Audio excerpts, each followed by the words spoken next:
শ্রোতা যারা আছেন তাদের প্রতি আমার অনুরোধ যে মিডিয়ার বন্ধুরা তাদের পেশাগত দায়িত্ব পালন করার জন্য এখানে দাঁড়িয়েছে। আপনাদের একটু কষ্ট হবে, কিন্তু আপনাদের এই কথাগুলা ভাবনাগুলা জাতি এবং বিশ্ববাসীকে পৌঁছানোর জন্য মিডিয়া এই গুরু দায়িত্ব পালন করে থাকে। কষ্টটাকে ধৈর্য ধরে বুকে ধারণ করে আপনারা তাদেরকে দায়িত্ব পালনে সহযোগিতা করবেন ইনশাআল্লাহ। আলহামদুলিল্লাহ রাব্বিল আলামিন, والصلاة والسلام على رسوله الكريم وعلى آله وصحبه وأهل بيته أجمعين أما بعد। বাংলাদেশ জামাত ইসলামী সীমান্তিক জেলা তিস্তা, ব্রহ্মপুত্র এবং গড়াই ধরলা বিধৌত কুড়িগ্রামের আজকে এই বিশাল মাঠে বাংলাদেশ জামাত ইসলামী কুড়িগ্রাম জেলা শাখা আয়োজিত কর্মী সম্মেলনের সম্মানিত সভাপতি, কুড়িগ্রাম জেলা শাখার সম্মানিত আমির জনাব মৌলানা আব্দুল মতিন ফারুকি, বিশেষ অতিথি বাংলাদেশ জামাত ইসলামী কেন্দ্রীয় নির্বাহী পরিষদের অন্যতম সদস্য, বিশিষ্ট আলেমে দ্বীন, জামাত ইসলামীর কেন্দ্রের পক্ষ থেকে রংপুর দিনাজপুর অঞ্চলের সম্মানিত পরিচালক জনাব মৌলানা আব্দুল হালিম, সম্মানিত অতিথিবৃন্দ, বিভিন্ন রাজনৈতিক, ধর্মীয় ও বন্ধু সংগঠনের সম্মানিত নেতৃবৃন্দ, বিভিন্ন ধর্মের সম্মানিত বিশিষ্ট ব্যক্তিবর্গ, নেতৃবৃন্দ, আমার প্রিয় সহকর্মীবৃন্দ এবং সাংবাদিক বন্ধুগণ, আমি আল্লাহ তাআলার শুকরিয়া আদায় করছি ফেলানিয়ার বাসন্তীদের স্মৃতি বিজড়িত কুড়িগ্রামে উন্মুক্ত ময়দানে দুটি কথা বলার জন্য আল্লাহ তাআলা আমাকে আপনাদের সামনে দাঁড়ানোর তৌফিক দান করেছেন। আলহামদুলিল্লাহ রাব্বিল আলামিন। 1 বছর আগেও বাংলাদেশের জনগণ, মুক্তিপাগল জনগণ এটা চিন্তাই করতে পারেনি, বরঞ্চ লাখো লাখো মানুষ নির্যাতনের শিকার ছিল। হাজার হাজার আলেম ওলামা, রাজনৈতিক নেতৃবৃন্দ, কর্মী সমর্থক দিয়ে বাংলাদেশের সবগুলা জেলকে ভরে রাখা হয়েছিল।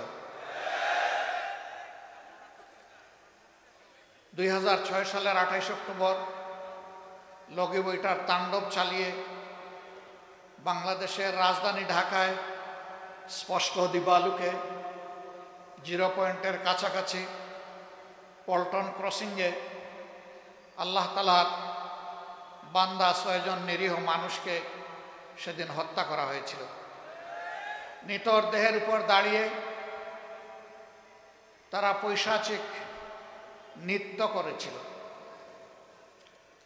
তাদের কলিজা ঠোলেনি, চোখে লজ্জা লাগেনি, কোনো কিছুর পরোয়া করেনি, আল্লাহকে ভয় করেনি।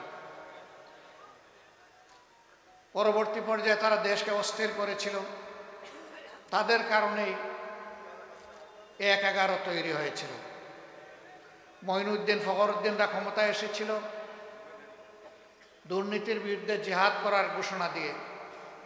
শেষ পর্যন্ত নিজেদেরই অবস্থা, তারা দুর্নীতিতে আকণ্ঠ নিমজ্জিত হয়ে গিয়েছিল।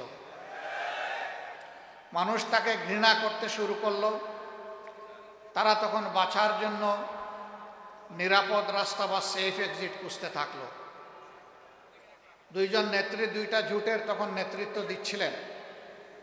একজনকে তারা জানতে চাইল যদি তার জোট ক্ষমতায় আসে তাহলে তারা যে সমস্ত কীর্তিকাণ্ড করেছে সেগুলা নিয়ে কোনো প্রশ্ন তুলবে কিনা এবং তাদের কাজের বৈধতা দিবে কিনা।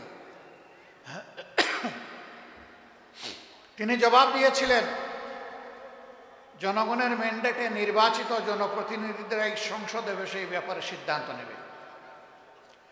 আরেকজনের কাছে গিয়ে বলেছিল, আপনি আমাদেরকে কিভাবে দেখবেন? তিনি বলেছিলেন, আমি তোমাদের কোনো বিষয়ে কোনো প্রশ্ন করব না, তোমাদের সব কিছুর বৈধতা দিব, কাদ্দামা ও আখার, আগে পরে যা করেছে সব কবুল। তারা তাকেই নিরাপদ মনে করে, তার জোটকে বিভিন্ন মেকানিজমের মাধ্যমে কারিগরি করে, ইলেকশন ইঞ্জিনিয়ারিং করে তাকে ক্ষমতায় পাঠিয়েছিল। ক্ষমতায় যাওয়ার আগে বহু সুন্দর সুন্দর কথা বলেছিল, কিন্তু ক্ষমতায় যাওয়ার পরেই তারা আসল রূপে আবির্ভূত হলেন। 2009 সালের 10 জানুয়ারি তারা শপথ নিলেন, সরকার গঠন করলেন। পরের মাসেই ফেব্রুয়ারি মাসের 25 এবং 26 তারিখ ঢাকার পিলখানায় বিডিআর সদর দপ্তরে নারকীয় হত্যাকাণ্ডের মাধ্যমে বাংলাদেশ সেনাবাহিনীর, দেশপ্রেমিক সেনাবাহিনীর 57 জন দেশপ্রেমিক, চৌকস, মেধাবী, সাহসী সেনা অফিসারকে হত্যা করার মাধ্যমে তাদের ক্ষমতায় এসে হত্যার যাত্রা শুরু করলেন। একের পর এক জাতির উপরে দুর্বহ বোঝা তারা চাপাতে থাকলেন।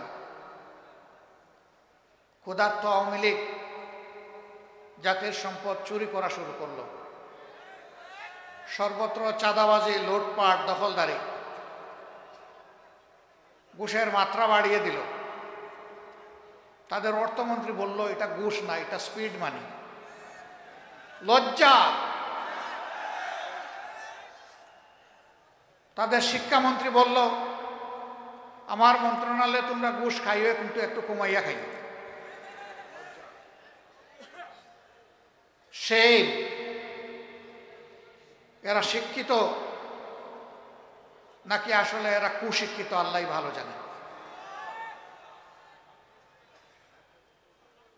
তারা এক পর্যায়ে গিয়ে পরীক্ষিত দেশপ্রেমিক সংগঠন জামাতের দিকে হাত বাড়াল। 2010 সালের 29শে জুন আমাদের 3 জন প্রাণপ্রিয় শীর্ষ দায়িত্বশীল তৎকালীন আমিরে জামাত, সাবেক মন্ত্রী মৌলানা মতিউর রহমান নিজামী, নায়েবে আমির, শুধু বাংলাদেশ নয় সারা বিশ্বে যিনি মানুষকে কোরআনের মানবিক দাওয়াত দিয়ে বেড়াতেন, যাকে কোরআনের পাখি বলা হতো, আল্লামা দিলাওয়ার হোসেন সাঈদী, তৎকালীন সেক্রেটারি জেনারেল সাবেক মন্ত্রী আলী আহসান মোহাম্মদ মুজাহিদ, এই 3 জনকে কুড়া অজুহাতে, মিথ্যা অভিযোগে নির্লজ্জভাবে তারা গ্রেফতার করল। তারপরের মাসে আরও 2 জন সহকারী সেক্রেটারি জেনারেল জনাব মোহাম্মদ কামারুজ্জামান এবং আব্দুল কাদের মোল্লাকে তারা গ্রেফতার করল।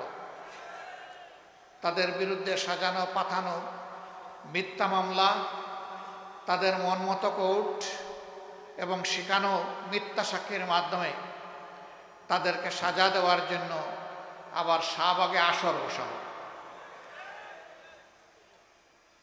যারা শাহবাগী, বাংলাদেশের মানুষ যখন নির্যাতিত হয় তখন তারা চুপ থাকে, কিন্তু যখন তাদের মন মতো কারো উপরে কিছু হয় তখন তারা গর্ত থেকে বের হয়ে এসে চিৎকার শুরু করে।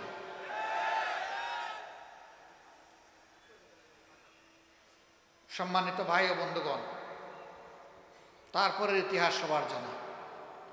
জামাতে ইসলামীর উপরে এই বিপদ যখন আসলো, আমরা তখন আমাদের রাজনৈতিক বন্ধুদেরকে অনুরোধ করেছিলাম, বিপদের ঢেউ জামাত পর্যন্ত থামবে না, এই ঢেউ সবাইকে ভাসিয়ে নিয়ে যাবে যদি আমরা সম্মিলিতভাবে ঠেকাতে না পারি।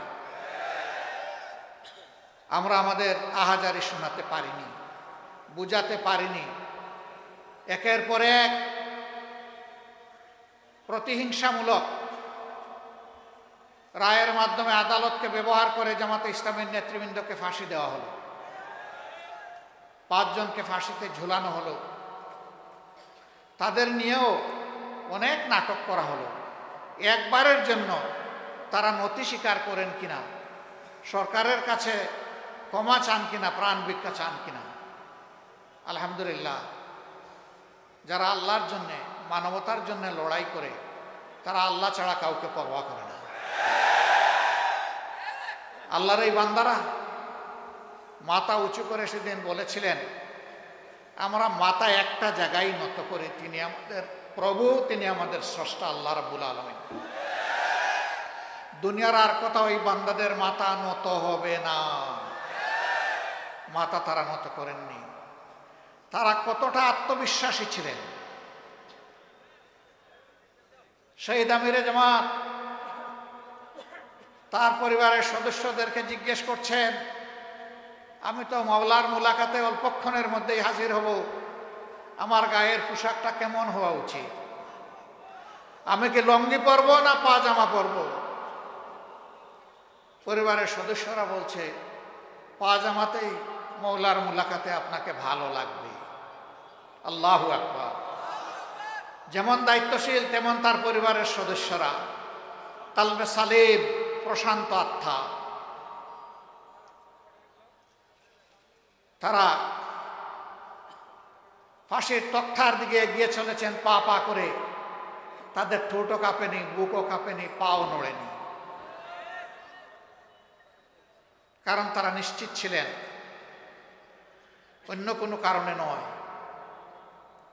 তাদেরকে দিনের কারণে, মানবতার কারণেই হত্যা করা হচ্ছে। দেশপ্রেমের কারণেই তাদেরকে এই মূল্য দিতে হচ্ছে। যারা দেশকে ভালোবাসে, মানুষকে ভালোবাসে, মৃত্যু তাদের কাছে সকালবেলার চায়ের পেয়ালার মতো প্রিয়। প্রিয় শাহাদতকে তারা ভয় করে না, শাহাদত তাদের কাম্য। তারা সেইভাবেই ফাঁসির তক্তায় দাঁড়িয়েছিলেন। হাসতে হাসতে তারা মওলার মোলাকাতে চলে গেছে। আল্লাহ তাআলার দরবারে দোয়া করি, আমাদের এই মাতার তাজ শীর্ষ দায়িত্বশীল বৃন্দ সহ তাদের যত সহকর্মীদেরকে কোনেরা ফ্যাসিস্টরা হত্যা করেছে, আল্লাহ তাদের সকলকে মকবুল শহীদ হিসাবে কবুল করুন। শাহাদতের সর্বোচ্চ মর্যাদা আল্লাহ তাদেরকে এনায়েত করুন। সম্মানিত ভাইরা, বাংলাদেশকে স্বাধীনতার পক্ষ বিপক্ষ করে টুকরা টুকরা করা হয়েছিল। কার জন্য? একটা বিভক্ত জাতি কখনো সত্যিকারের মর্যাদাবান জাতি হতে পারে না। একটা ঐক্যবদ্ধ জাতিকেই দুনিয়ার মানুষ সম্মান করে, শ্রদ্ধা করে। তাহলে কার জন্য এই জাতিকে বিভক্ত করা হয়েছিল? আবার সমাজে ধর্মের ভিত্তিতে মেজরিটি মাইনরিটি তৈরি করা হয়েছিল। তারা যাদেরকে মাইনরিটি বলতেন, আমরা তাদেরকে মাইনরিটি বলি না, আমরা বলি তারা আমাদের ভাই। আল্লাহ তাআলা এই দেশে আমাদেরকে যেমন জন্ম দিয়েছেন, তাদেরকেও তেমন জন্ম দিয়েছেন। বাংলাদেশের সংবিধান সবাইকে ইকুয়াল রাইট দিয়েছে, অধিকার দিয়েছে। সুতরাং আমরা যেমন এদেশের গর্বিত নাগরিক, তারাও এদেশের গর্বিত এবং মর্যাদাবান নাগরিক। আমরা ভিন্ন চোখে কাউকে দেখতে চাই না। আমরা ধর্মের ভিত্তিতে বিভাজনকে মনে করি এটা শোষণের হাতিয়ার। তাই হয়েছে। 53 বছর আওয়ামী লীগ যাদেরকে মাইনরিটি মাইনরিটি বলে মুখে ফেনা তুলেছে আর মায়া কান্না করেছে, আমি আল্লাহর পর ভরসা করে বলছি, আমার বিবেকের দায়বোধের জায়গা থেকে বলছি,